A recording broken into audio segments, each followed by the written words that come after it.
గణేష్ ఉత్సవాలు అయిపోయిన ఇంకా కొన్ని చోట్ల ఉండొచ్చు ఉంటాయి. ఇంకా కొంత ఒక ఆయన 15 రోజులకు అంటాడు, ఒక ఆయన 21 రోజులకు. ఇక కార్యక్రమాలు కొంత వాళ్ళ పనిని బట్టి వాళ్ళ తీరువాటకం బట్టి ఉంటారు అన్నట్టు. 11 రోజులు అయితే నిర్విరామంగా గణపతి మండపాల దగ్గర ఒక మంచి ఉత్సవ కార్యక్రమంలో ప్రజలందరూ ఘనంగా భక్తి శ్రద్ధలతోటి ఇది నిర్వహించుకున్నారు.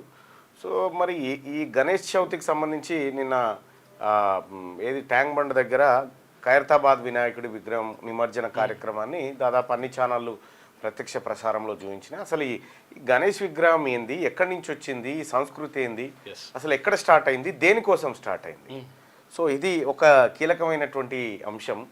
సో 1893 అనుకుంటా బాలగంగాధర్ తిలక్ గారు పూణేలో మొదటిసారిగా ఒక గణేష్ విగ్రహాన్ని ఏది చౌరస్తా మీద పెట్టి ప్రజలందరిని అక్కడికి పిలిచి పూజలు నిర్వహించేటువంటి కార్యక్రమం. అంతకంటే ముందు ఇది ఎట్లా ఉండే అంటే ఎవరింట్లో వాళ్ళు పూజలు నిర్వహించుకునేది. కానీ బాలగంగాధర్ తిలక్ గారు స్వాతంత్ర పోరాటం నడుస్తున్న సమయం అది. అందుకనంటే అందరికీ 144 సెక్షన్ లాంటి సెక్షన్ ఉండే అప్పుడు.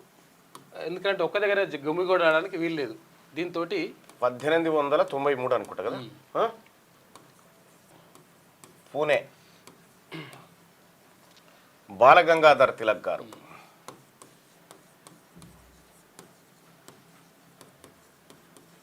ఈయన ప్రారంభించిండు దీన్ని ప్రారంభిస్తే 1954లో ఖైరతాబాద్ స్టార్ట్ అయింది.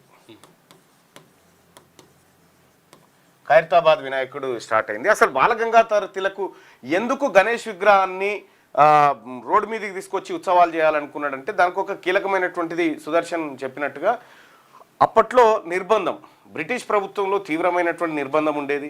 ప్రజా సమూహాలు కలవకుండా, రాజకీయ అంశాలు చర్చించకుండా, లేకపోతే ఈ దేశంలో ఆంగ్లేయుల పరిపాలనకు వ్యతిరేకంగా ఎక్కడ చర్చ జరగకుండా వాళ్ళు ఒక కట్టడి తీసుకొచ్చినారు. అయితే దాంట్లో ఒక ఎగ్జామ్షన్ ఏంటంటే మీరు దేవుడి ఉత్సవాలు నిర్వహించుకోవచ్చు అనేటువంటి మాట చెప్పారు. ఆధ్యాత్మిక కార్యక్రమాలకు ఎలాంటి అడ్డు రాదని చెప్తే, అయితే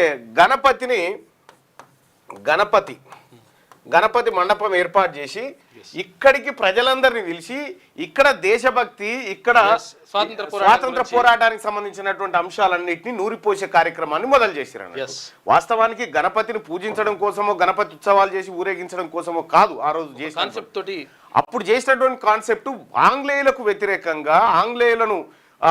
వ్యతిరేకంగా, సమూహాలను ఒక్కటి చేయడం కోసం ఈ గణపతి ఉత్సవాలు అనేటివి ప్రారంభమైనవి.